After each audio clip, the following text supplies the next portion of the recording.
Praise the Lord. கிறிஸ்துவுக்குள் பிரியமான என் சகோதரனே சகோதரியே, இன்று தேவன் உங்களுக்கு தந்த வார்த்தைகள் அப்போஸ்தலர்கள் 14:22. அநேக உபத்திரவங்களின் வழியாய் தேவனுடைய ராஜ்யத்தில் பிரவேசிக்க வேண்டும். ஹல்லேலூயா. உபத்திரம்னா பாடுகள், நம்மளுக்கான கஷ்டங்கள். தேவனுடைய ராஜ்யத்துல பிரவேசிக்கணும், உபத்திரவம் பண்ணணுமாங்க, நம்ம கஷ்டப்பட்டு தான் ஆண்டவர் வழியில பிரவேசிக்க முடியுமா அப்படின்னு வேதத்துல இருக்கு. எப்படி நம்ம உபத்திரவத்தை ஃபேஸ் பண்றது, எப்படி நம்மளோட கஷ்டத்தை ஃபேஸ் பண்ணி காட் கிட்ட நம்ம எப்படி நெருங்கி போறது. ஹல்லேலூயா. ஒரு 10 பேரு, ஒரு சின்ன சாம்பிள் சொல்றேன். ஒரு 10 பேரு குடிக்கிறாங்கன்னு வச்சுக்கோங்க, ஒன்னா போய் குடிக்கிறாங்க. அல்ல ஒருத்தர் ஆண்டவரை ஏற்றுக்கொண்டு ஆண்டவருக்கு இதெல்லாம் தப்பு, நான் குடிக்க வரமாட்டேன்னு சொன்னா அவங்களுக்கு எப்படி இருக்கும்? இரிட்டேட்டிங்கா இருக்கும், அவங்கள இக்னோர் பண்ற மாதிரி இருக்கும். ஸோ இல்லைங்க, நான் அவங்கள திருப்தி படுத்துறேன், ஆண்டவர் மனசுக்குள்ள இருக்கட்டும், நான் சும்மா கூட வரனே அப்படின்னு சொல்லிட்டு போவாங்க.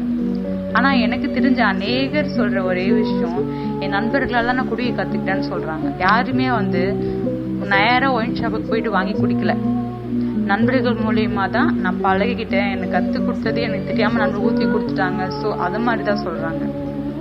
ஸோ நீங்க டிசைட் பண்றது எது?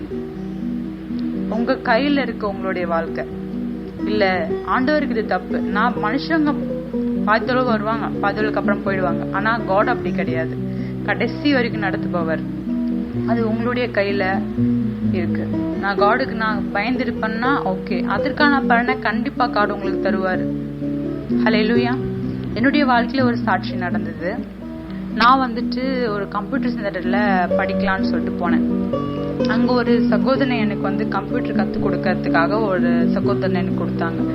அவன் சரியான ஜொல்லுன்னு சொல்லலாம். ஸோ ஒரே எனி டைம் பொம்பளை கிட்ட பேசிட்டு ரொம்ப ஒரு உல்லாசமான வாழ்க்கைன்னு சொல்லுவாங்க பாத்தீங்களா, ரொம்ப ஹாப்பியா, ஒரு கஷ்டமே தெரியாம வாழ்வாங்க பாத்தீங்களா, அந்த மாதிரி ஒரு வாழ்க்கை வாழ்ந்துட்டு இருந்தவன். ஆனா அவ்வளோ லைஃப்ல பாடுகள் இருக்கு. அவனுக்கு சகோதரிகளே மட்டும் 5 பேரா, 5 சகோதரிகள், கடைசி பையன். எப்படி இருக்கும் பாருங்க, அப்ப யோசிச்சு பாருங்க. அப்ப எவ்வளவு குடும்பத்துல கஷ்டங்கள் இருக்கும், எவ்வளவு வேதனைகள் இருக்கும். ஆனாலும் அதை பத்தி அவங்க கொஞ்சம் கூட ஃபீல் பண்ணல. ஒரு ஹாப்பியா, ஒரு ஜாலியா குடிச்சுக்கிட்டு ஒரு சந்தோஷமான வாழ்க்கை வாழ்ந்துட்டு இருந்த ஒரு சகோதரன். சோ இப்படிதான் இருந்த வாழ்க்கை. சோ நான் அங்க கம்ப்யூட்டர் கத்துக்க போகும்போது அவங்க தான் எனக்கு ட்ரைனிங்கா கொடுத்தாங்க. அவர் தான் எனக்கு ட்ரைன் பண்ணுவார் கம்ப்யூட்டர். சோ அந்த சகோதரன் என்ன சகோதரியா பார்க்கல, உங்க வீட்டுக்கு நான் உங்களை பொண்ணு கேட்கலாமான்னு சொல்லி கேட்டாரு.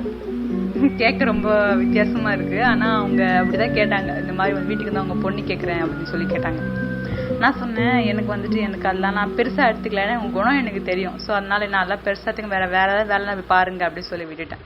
ஸோ நான் அந்த டைம்ல கடிந்து கொண்டோ இல்ல கோவப்பட்டோ இல்ல ஆண்டவர் உன்னை சபிக்கிறாரு, உன்னை இது பண்றாரு அப்படின்னு நான் சொல்லாம ரொம்ப கேஷுவலா எப்படி டீல் பண்றதுன்னு கத்துக்கோங்க. மத்தவங்க எப்படி டீல் பண்றது அப்படின்னு கத்துக்கிட்டாலே நம்ம உபத்திரவத்தை ஈஸியா கடந்து போக தேவன் கிருபை கொடுப்பார்.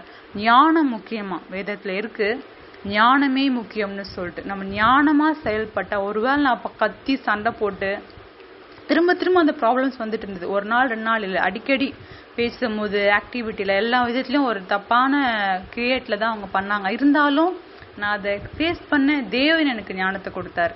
எல்லாத்தையும் ரொம்ப ஈஸியா எடுத்துக்க, ரொம்ப பேச, அவங்க கிட்ட கூட அன்பா நடந்துக்கிட்டே எனக்கு தேவன் கிருபை கொடுத்தாரே தவிர அவங்கள பகைக்கவோ அவங்கள கடிந்து கொள்ளவோ எனக்கு தேவன் அந்த அளவுக்கு கிருபை தரல. ஸோ அந்த மாதிரி ஒரு மைண்ட் செட் அவர் கொடுக்கல எனக்கு. காட் அன்பா இருக்குதான் கத்து கொடுத்தாரு. ஸோ அந்த மாதிரி ஒரு மைண்ட் செட்டுக்கு நீங்க வாங்க. முடிஞ்ச அளவுக்கு உங்களை அந்த மாதிரி மைண்ட் செட் ப்ரிப்பேர் பண்ணிக்கோங்க. எப்படி நடந்துக்கிறது, இவங்க கிட்ட போனா பேசினா நம்ம எப்படி ஃபேஸ் பண்றது இவங்கள அப்படின்னு சொல்லி அந்த மைண்ட் செட்டுக்கு வாங்க. அது ஜெபம் பண்ணா ஆர்டர் கண்டிப்பா அவங்களுக்கு கொடுப்பாரு. கொஞ்ச நாளுக்கு அப்புறம் சகோதரனுக்கு ஆக்சிடென்ட் கால் போச்சு. ஒருவேளை சப்போஸ் நான் என்னோட ஆசையின்படி இல்லை என்னோட விருப்பத்தின்படி நான் போயிருந்தேன்னா அந்த பெரிய பாரம், குடும்பத்தின் பாரம் என் தலை மேலதான் விடிஞ்சிருக்கும் இல்லையா? ஹல்லேலூயா. நம்ம இப்படி நடந்துக்கிறது, நம்மளுக்கு விருப்பத்தின்படி நம்ம நடக்காம, நம்முடைய செயல் திறமையின்படி நம்ம நடக்காம, தேவஸ்தத்தின்படி நம்ம நடந்தா நம்ம எப்பேற்பட்ட விஷயமா இருந்தாலும் உபத்திரமா இருந்தாலும் ஃபேஸ் பண்ண முடியும். ஞானமே முக்கியம். ஹல்லேலூயா. உபத்திரவங்கள் மத்தியில நடந்தாலும் எப்படி நடந்துக்கிறதுன்னு சொல்லிட்டு அதுக்கான மைண்ட் செட்டை தேவனிடத்துல உட்காந்து ஜெபம் பண்ணி கேளுங்க. தேவன் கட்டாயம் உங்களுக்கு தருவார். ஜெபிப்போமா.